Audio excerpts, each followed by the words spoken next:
The bridge of the Zarthian Imperial cruiser was quiet, except for the soft hum of computers and the occasional beep from the control panels. Commander Vexthor stood in the center of the room, his 4 eyes watching the stars through the main window. He had been doing this job for 300 cycles, and nothing ever surprised him anymore. The Zarthian Empire ruled this part of space, and everyone knew it. Today felt like any other day. His crew worked at their stations, checking sensors and monitoring the empty space around them. They were on patrol, making sure no one entered Zarthian territory without permission. It was boring work, but someone had to do it. "Commander, I'm picking up something strange," said Tactical Officer Krinva. She was looking at her screen with a confused expression. "There's a ship at the edge of our patrol zone. I've never seen anything like it before." Vexthor walked over to her station and looked at the readings. An unknown ship. That was unusual, but not alarming. Every few years, some primitive species would stumble into their territory by accident.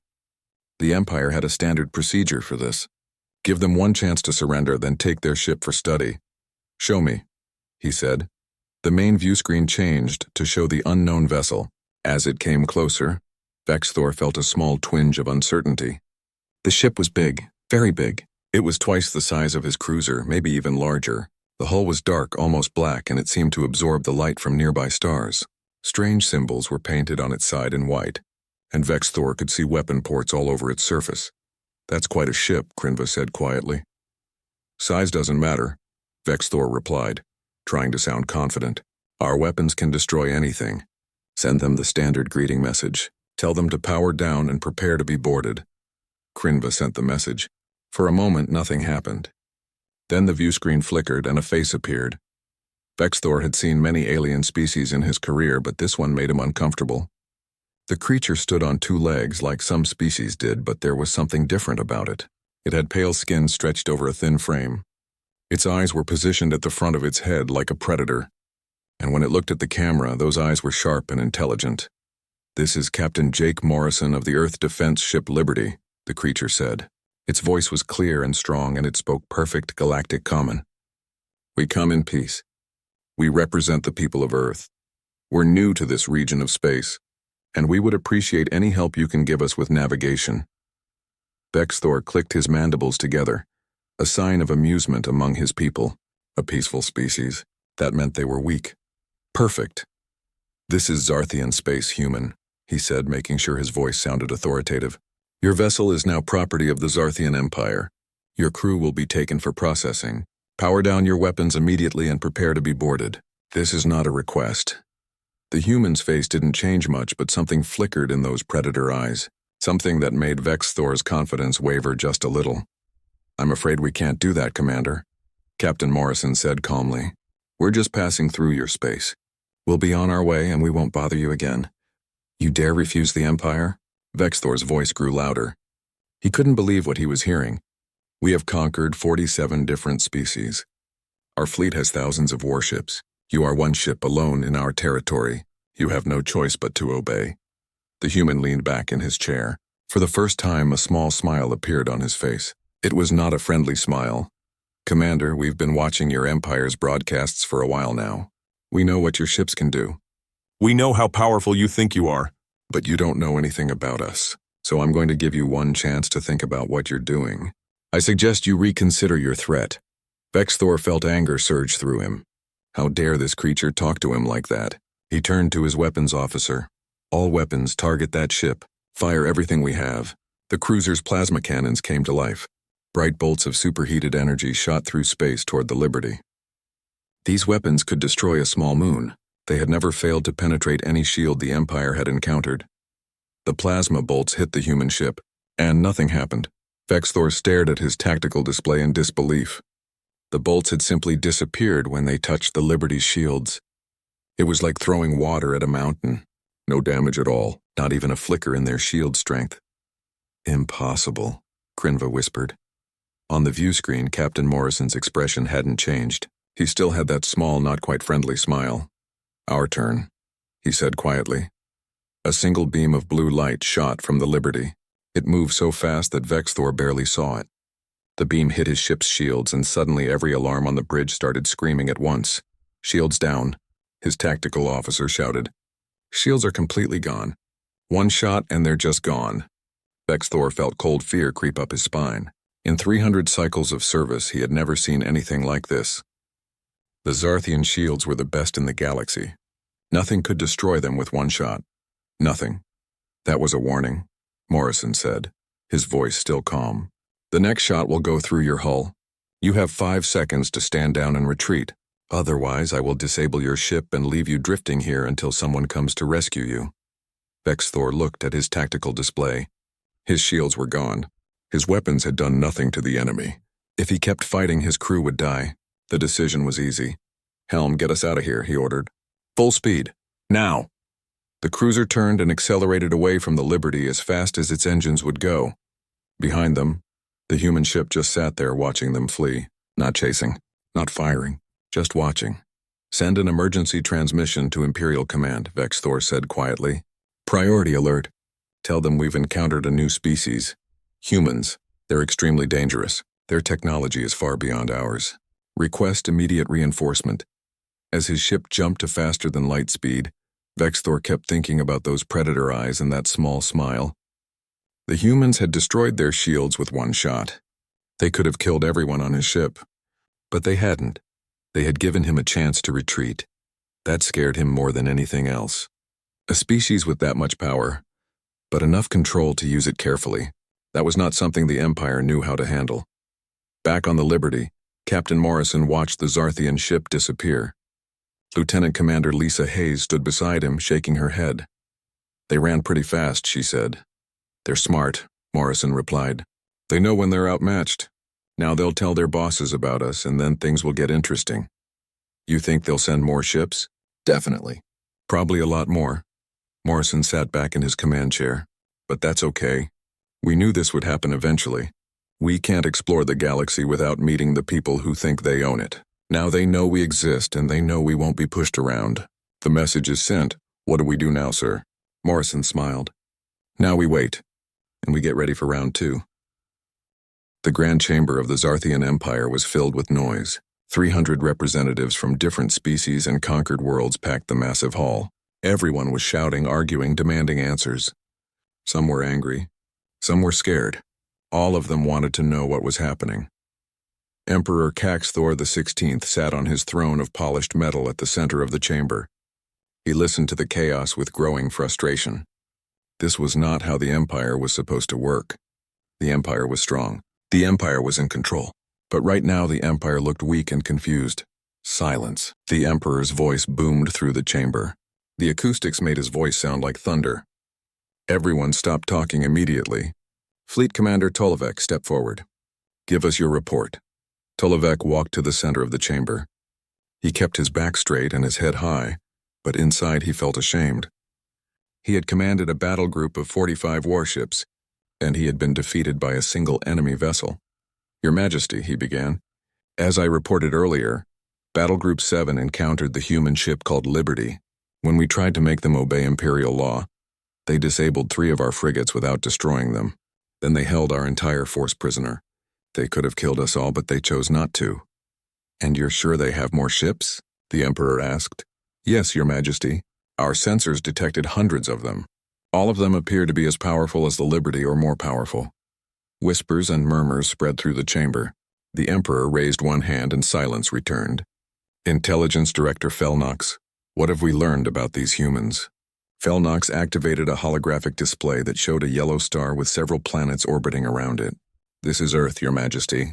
It's located in Sector 447, a region we considered too far away to be worth exploring right away. The humans have colonies on several planets in their local area. Based on what we can detect, they have very advanced industry and technology. How did we not know about them before? They have stealth technology that's far better than ours, Your Majesty. We believe they've been watching us for months or maybe years. They learned our language by listening to our communications. They studied our military tactics by watching our ships. A representative from one of the Empire's subject worlds spoke up. His name was Prelix, and he was from a species called the Kelthians. They had been conquered by the Empire 50 years ago. Your Majesty, if I may speak, Prelix said carefully, my people have an old saying. When you meet someone stronger than you, learn why they're stronger before you fight them. Perhaps we should try to understand these humans better before we make any more military moves. Admiral Keshatar, who was standing near the throne, made an angry sound. You suggest we negotiate? We are the Zarthian Empire. We don't negotiate with species that are weaker than us. Weaker? Tolovec turned to face the Admiral. They held our entire battle group as prisoners with just one ship. They could have destroyed us all, but they let us live. That's not weakness. That's control. That's confidence. They're not weaker than us, Admiral. They're much, much stronger. The Emperor's eyes narrowed as he thought about this. What are you saying, Fleet Commander? I'm saying we've never faced anything like this before, Your Majesty. Every species we've conquered was either less advanced than us or about equal to us in technology. The humans are neither. They're far more advanced, and they seem to have rules about how they use their power. They didn't kill us when they could have. That means something. Rules and principles are weaknesses, Keshatar said firmly. Are they? Prelix asked. My people used to think the same thing. We thought only raw strength mattered. But the humans disabled your ships without killing your crews. They had you completely at their mercy, but they showed mercy. That's not weakness. That's discipline. That's restraint. Those are signs of real strength. Emperor Caxthor was quiet for a long moment. The entire chamber waited to hear what he would say. Finally he spoke. Send an envoy, not a military officer, someone trained in diplomacy, someone who can discuss terms. Terms, Your Majesty. Admiral Keshatar looked shocked. You want to negotiate with them? Yes, Admiral. Terms, negotiations. The Emperor's voice was hard and cold. I am not a fool. If the humans have the fleet they claim, and if their technology is as advanced as we've seen, then open war would be a disaster. We will explore other options first. He paused and looked around the chamber at all the assembled representatives. But we will also prepare for the worst. I want our best scientists to study every piece of data we have about human technology. I want plans for defense. I want plans for attack. I want plans for everything. We will talk to the humans, but we will be ready if those talks fail. The Emperor dismissed the assembly with a wave of his hand. As everyone filed out of the chamber, Felnox approached the throne quietly. Your Majesty, there's something else you should know. What is it? We've been monitoring human communications. We intercepted a very interesting message. Felnox pulled up a text translation on a small display. This is from the leader of Earth's government. His name is President Alan Brooks. He gave a speech to all the people of Earth after our encounter with the Liberty. What did he say? Felnox read from the translation. He said, and these are his exact words, "Today we showed the galaxy that humanity will not be conquered. But we also showed them something more important. We showed them that we can be merciful, that we can be fair. We go into the stars not as conquerors, but as defenders. We will defend our freedom and the freedom of others." Emperor Caxthor was silent as he thought about those words. Defenders of freedom for others. They plan to interfere with our empire. They want to free our subject worlds. It certainly seems that way, Your Majesty. Then we have even more reason to understand them, and more reason to be ready. The Emperor stood up from his throne. His long robe swept the floor as he walked. Send Ambassador Vixnell. He's our best diplomat. If anyone can navigate this situation, it's him. Yes, Your Majesty. And Felnox, one more thing. Yes, Your Majesty. Find out everything you can about human history. How they think, what they believe in, what they're willing to fight for. If we're going to deal with them, either as allies or enemies, we need to understand them completely. I'll begin immediately, Your Majesty. As Felnox left, the Emperor stood alone in the empty chamber. For 300 years, the Zarthian Empire had been the dominant power in this region of space. They had conquered dozens of species. They had never lost a war. They had never even been seriously challenged. But now, in just a few days, everything had changed. A new species had appeared, one with technology far beyond the Empire's capabilities. And instead of trying to conquer the Empire, they were offering to talk. That worried the Emperor more than anything else. Species that wanted to conquer you were predictable. You knew what they wanted and you knew how to fight them. But a species that was strong enough to conquer you yet chose to talk instead, that was something new. That was something dangerous in a completely different way. The Emperor looked up at the holographic star map that dominated one wall of the chamber. Somewhere out there, hundreds of human warships were watching and waiting, and somewhere on a planet called Earth, humans were making plans.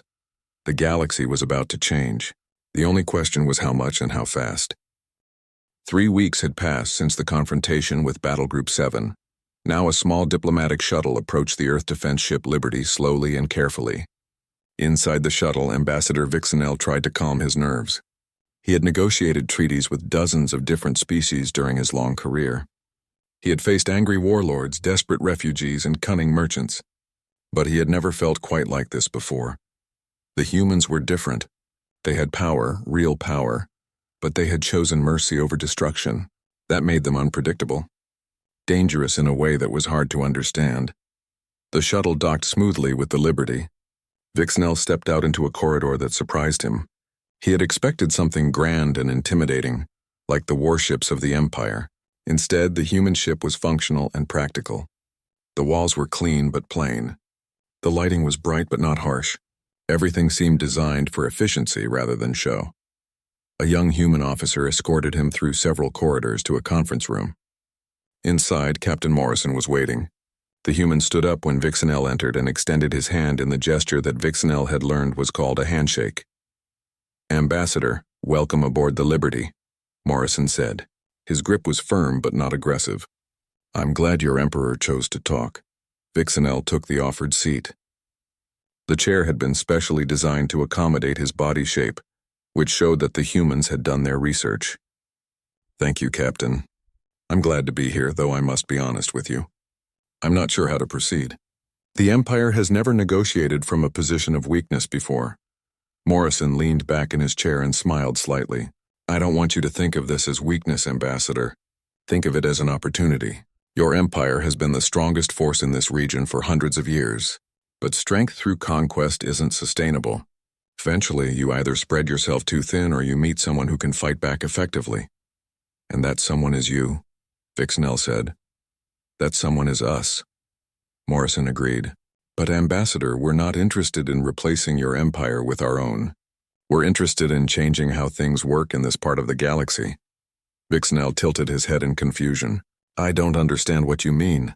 Morrison activated a holographic display that showed star maps of the region. "Look at your empire, Ambassador. You control hundreds of conquered worlds. Dozens of different species are forced to serve Zarthian interests. How much of your military is dedicated just to keeping those conquered people under control? How many resources do you spend suppressing rebellions and enforcing your rule? That is the cost of maintaining order," Vixenel replied. "It's a waste," Morrison said bluntly. "All that energy and all those resources spent on oppression could be spent on progress instead. On exploration, on research, on making life better for everyone, including your own people. You speak of ideals, Captain, but the galaxy doesn't run on ideals. It runs on power." "You're right. It runs on power. And we have it." Morrison's expression became more serious. "Here's what we're offering, Ambassador. The Earth Defense Coalition will guarantee the independence of any species in your empire that wants it. We'll help them defend themselves if you try to reconquer them. In exchange, we're offering something your empire has never really had before." "What's that?" "Genuine allies. Real friends. Trade partners who want to work with you, not because they're forced to, but because it benefits everyone." Morrison pulled up images of Earth and its colony worlds. "We've built a society based on cooperation, not conquest. People work together because they choose to, not because they're afraid. And it works, Ambassador. We're stronger together than we could ever be alone.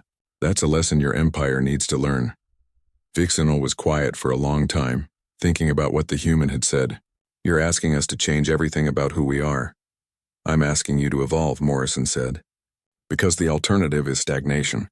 You'll keep conquering until you can't anymore, and then what? Or the alternative is war with us. And Ambassador, I promise you, you don't want that war." "Is that a threat?" "It's a statement of fact." Morrison's voice was gentle but very firm. "We have the ships. We have the weapons. But more importantly, we have the will to use them. We've fought terrible wars on our own world. We've learned hard lessons about tyranny and freedom. We know exactly what we're fighting for. Can you say the same about your empire's soldiers? Will they fight with real conviction when they know deep down that they're the aggressors? That they're forcing other people to submit?" Vixenel felt something shift in his understanding. This human wasn't making threats or boasting about his power. He was stating uncomfortable truths that Vixenel had never really thought about before. "What exactly are you proposing?" the ambassador asked. "A treaty. The Empire withdraws from any world that votes for independence. You respect their sovereignty and their right to govern themselves. In exchange, Earth offers you trade agreements, technology sharing in some areas, and a mutual defense pact. You keep your core worlds, your culture, your identity, but you stop being conquerors and start being neighbors. And if the Emperor refuses this treaty, Morrison's expression didn't change, but his eyes became harder. Then we'll free those worlds ourselves, one by one, system by system. And we'll do it whether you try to stop us or not. That would be war. Yes, it would. A war you can't win. A war that would cost both our peoples dearly. That's why I'm hoping your Emperor is wise enough to choose the other path. Morrison stood up and walked to the window, looking out at the stars. Ambassador, I've studied your empire's history. You've been conquering other species for so long that you've forgotten there's another way. But there is. And we're offering to show you. Vixenel thought about everything he had heard, about the disabled frigates that could have been destroyed, about the battle group that could have been annihilated but was released instead, about this treaty offer that gave the Empire a way to save face while changing course. I'll take your proposal to the Emperor, he said finally. I can't promise he'll accept it. I know. But I'm betting that he's smart enough to see the logic in it. Peace is better than war, especially a war you'll lose. Cooperation is better than constant rebellion, and genuine allies are better than conquered subjects who hate you. Morrison walked the ambassador back to his shuttle. As Vixenel prepared to leave, the human captain said one more thing. Ambassador, tell your Emperor this. We didn't come to the stars looking for enemies. We came looking for friends and neighbors. But we're prepared for both. The choice is his. The shuttle undocked and began its long journey back to Zarthia Prime. Inside, Vixenel reviewed his notes and recordings of the conversation. He thought about how to present this to the Emperor, how to make him understand that this wasn't really a negotiation between equals. It was a powerful species offering a weaker one, a dignified way out of an impossible situation. The humans could have conquered the Empire by force. They had the technology and the ships to do it. But instead they were offering partnership. That was either brilliant strategy or genuine idealism, probably both. When he finally arrived at Zarthia Prime, Vixenel went straight to the Imperial Palace. The Emperor received him in a private chamber, away from the noise and politics of the Grand Chamber. Well, Emperor Caxthor asked, what are they like? Dangerous, Your Majesty, but not in the way we expected. They're dangerous because they believe in their principles, and they have the power to enforce them. Captain Morrison was very clear. They will free our subject worlds with or without our cooperation. And if we fight them, we'll lose, Your Majesty. Not eventually. Not after a long struggle. We'll simply lose. Their technology is decades ahead of ours, maybe more. The Emperor was silent for a long moment. Then he did something that surprised Vixenel. He laughed. It was a tired, rueful sound. The Imperial War Room on Zarthia Prime was enormous. Holographic displays covered every wall, showing the positions of thousands of warships spread across hundreds of star systems. Fleet Admiral Keshatar stood in the middle of all this technology, his 6 arms moving across different control panels as he read the report from Commander Vexthor. One ship, he said, his voice full of disgust. An entire cruiser runs away from one ship. Intelligence Director Felnock stood nearby, pulling up the combat footage on the main display. Admiral, the sensor logs are clear. The human shields absorbed our plasma cannons without taking any damage at all. Their weapon destroyed our military shields with a single shot. And look at this, he pointed to the linguistic analysis. They've been watching us long enough to learn our language perfectly. Keshatar studied the image of the Liberty on the screen. It was an impressive ship, he had to admit. But the Empire had faced strong enemies before and crushed them all. This would be no different. How many ships do these humans have? He asked. We don't know, Felnox answered. This is the first time we've seen them. Then we make an example of them. Keshatar's mind was already made up. Gather Battle Group 7. I want 15 heavy cruisers, 30 frigates, and the dreadnought Inevitable Conquest. If the humans have more ships, this force will handle them. If that's their only ship, we'll destroy it and send the pieces back to their home planet as a warning. Admiral, what if their technology is much better than ours? Felnox asked carefully. Keshatar looked at him with cold eyes. Then we'll find out what we're dealing with. Either way, the Empire doesn't back down from anyone. Send the fleet. 3 days passed. Battle Group 7 traveled through faster-than-light space to reach the coordinates where the Liberty had been spotted. When they arrived, Fleet Commander Tolvek couldn't believe what he saw. The human ship was still there. It hadn't moved. It hadn't called for help. It just sat in space waiting for them. They didn't run, Tolevek said, staring at the tactical display. They're surrounded by 45 warships and they didn't run. No, sir, his communications officer reported. They've been sending out a message on all frequencies. They want to talk. Tolevek laughed, a harsh sound that echoed across the bridge of the inevitable conquest. Talk. They want to talk while surrounded by enough firepower to destroy a planet. He activated the ship-wide communications system. All vessels, this is Fleet Commander Tolevek. The human ship has refused to leave Imperial space. We will now show them what happens when you defy the Empire. All ships target the human vessel. Fire on my command. On the bridge of the Liberty, Captain Morrison watched as the Zarthian fleet spread out into attack formation. The ships moved with practiced precision, surrounding his vessel from every direction. Beside him, Lieutenant Commander Lisa Hayes checked her tactical display and shook her head. Sir, they're really going to attack.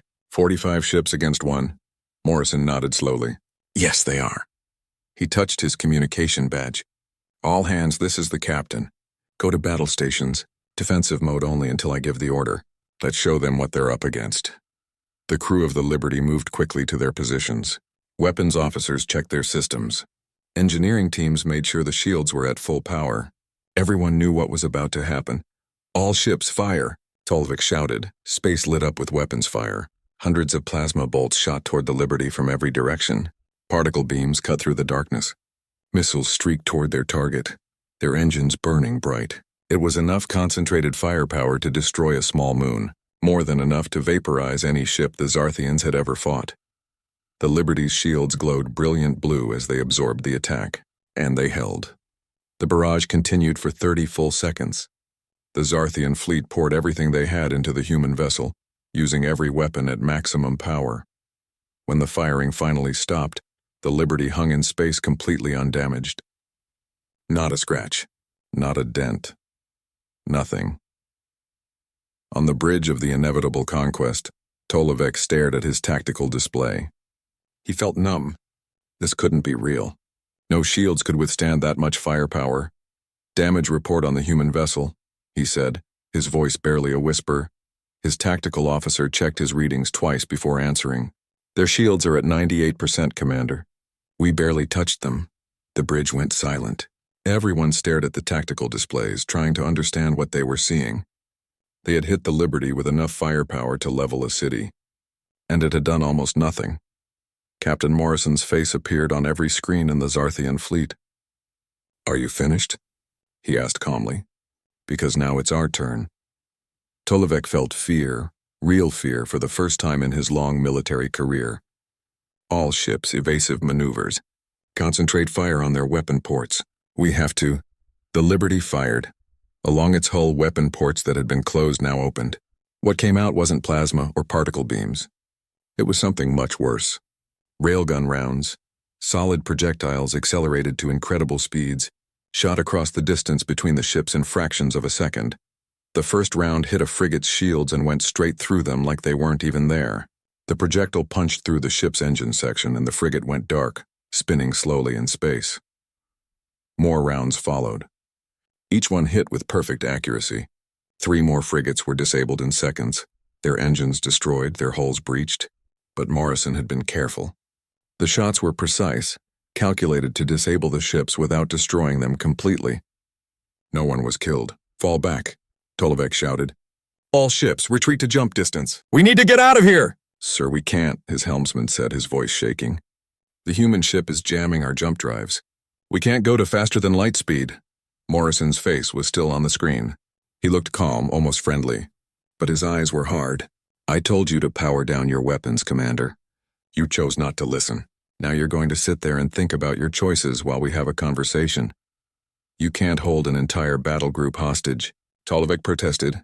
I just did, Morrison replied. He leaned forward in his chair. Here's what's going to happen next.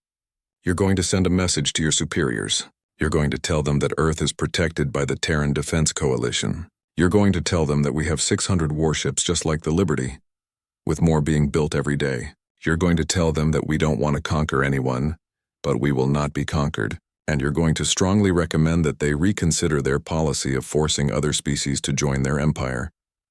Tolvek's tactical officer was studying his long-range sensors. His face had gone pale. "Commander, I'm picking up something on long-range sensors. There are more ships out there." "How many more?" "Hundreds, sir. All around human space. They're just sitting there watching everything. This was never about one ship. We were being tested." Tolvek felt his blood run cold. They had sent an entire battle group to intimidate what they thought was a single, isolated vessel. Instead, they had walked into a trap. The humans had wanted to see how the Empire would respond to a peaceful greeting. And the Empire had failed that test in the worst possible way. The humans had been watching, studying, planning. And now they knew exactly what kind of empire they were dealing with. "Send the message," Tolvek said quietly. "Word for word exactly as Captain Morrison said." Morrison nodded. "Good choice, Commander. As soon as you transmit the message, we'll release your jump drives. Go home. Think very carefully about whether you want humanity as an enemy or as an ally. Choose wisely." The Zarthian fleet transmitted the message and then fled as fast as their ships could move. Emperor Caxthor looked at the treaty document on his desk. He had read it 5 times now, and each time he found himself feeling the same strange mix of emotions: relief, frustration, hope, fear. "They're giving us a way out," he said to Intelligence Director Felnox, who stood nearby. "A way to change course without looking completely weak." "Yes, Your Majesty. The humans are being very clever about this. They're framing it as a partnership rather than a surrender. But it is a surrender, isn't it? We're giving up control of worlds we conquered. Only the worlds that want to leave, Your Majesty. And we both know that many of them do want to leave. We spend enormous resources keeping them under control. Resources we could use for other things." The Emperor signed the document with a heavy hand. "Summon the Grand Chamber. Let's get this over with." The announcement of the treaty, which came to be called the Terran Accord, caused chaos in the Empire. Some representatives were outraged. How dare the Emperor negotiate with aliens who had threatened them? Others were relieved. Finally, a chance for peace. Still others saw opportunity. New trade routes, new technologies, new possibilities. Admiral Keshatar resigned in protest. He couldn't accept what he saw as the Empire's surrender. But Fleet Commander Tolvek took his place and immediately began working with human military advisors to restructure the Imperial fleet from a force of conquest to a force of defense. The real test came when the first worlds voted for independence. 17 planets across 8 systems held elections, and all of them chose to leave the Empire. It was a humiliating moment for the Zarthians, broadcast across every news network in known space. But the humans kept their word.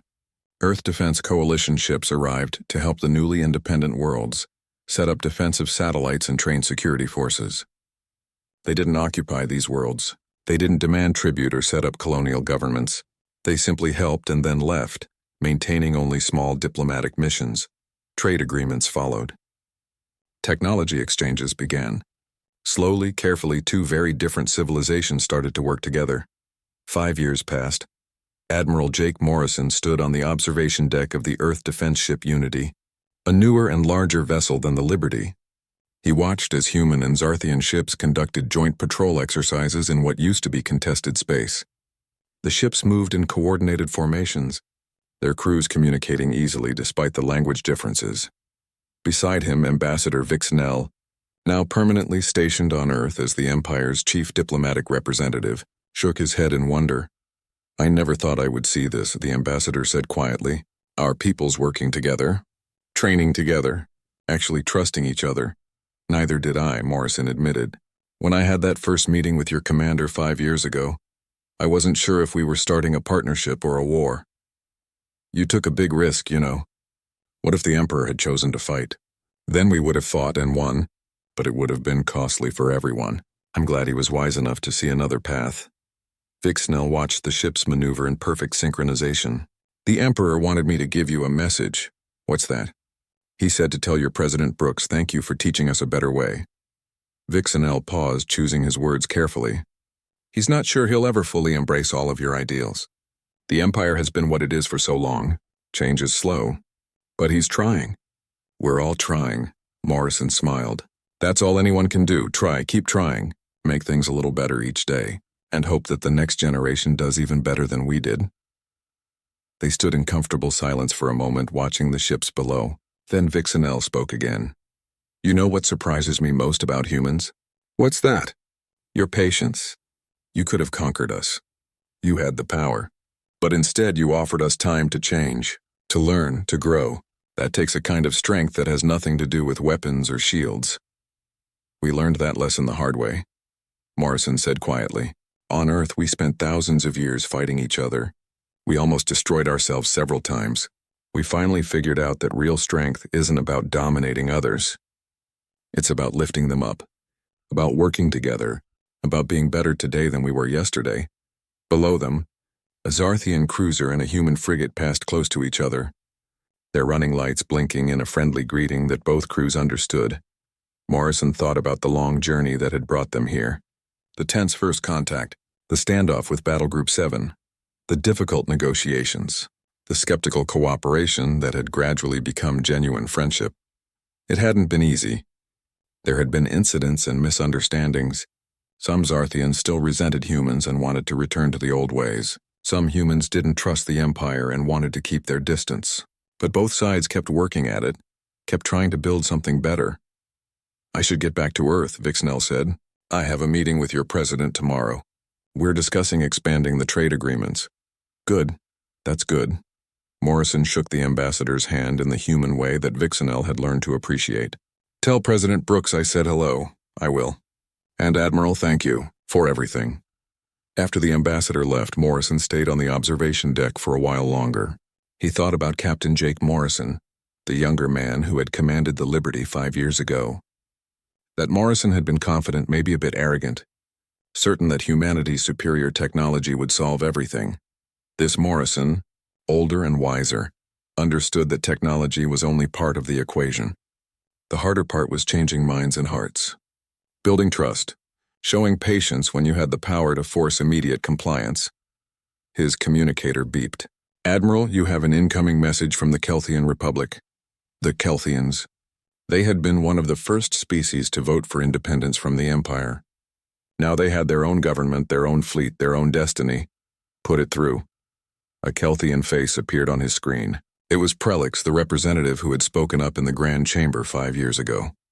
Admiral Morrison, I wanted to inform you personally. The Kelthian Republic has just signed a mutual defense treaty with the Zarthian Empire, a voluntary treaty negotiated as equals. Morrison felt a warmth spread through his chest. That's wonderful news, Prelix. Congratulations. It wouldn't have been possible without Earth, without your example. You showed us that there was another way, that the strong don't have to dominate the weak, that everyone can benefit from cooperation. Prelix paused. Thank you. From all of us who were conquered and are now free, thank you. The message ended. Morrison looked back out at the stars, at the ships moving in graceful formation, at the vast galaxy that was slowly learning new ways of doing things. It wasn't perfect. It would never be perfect.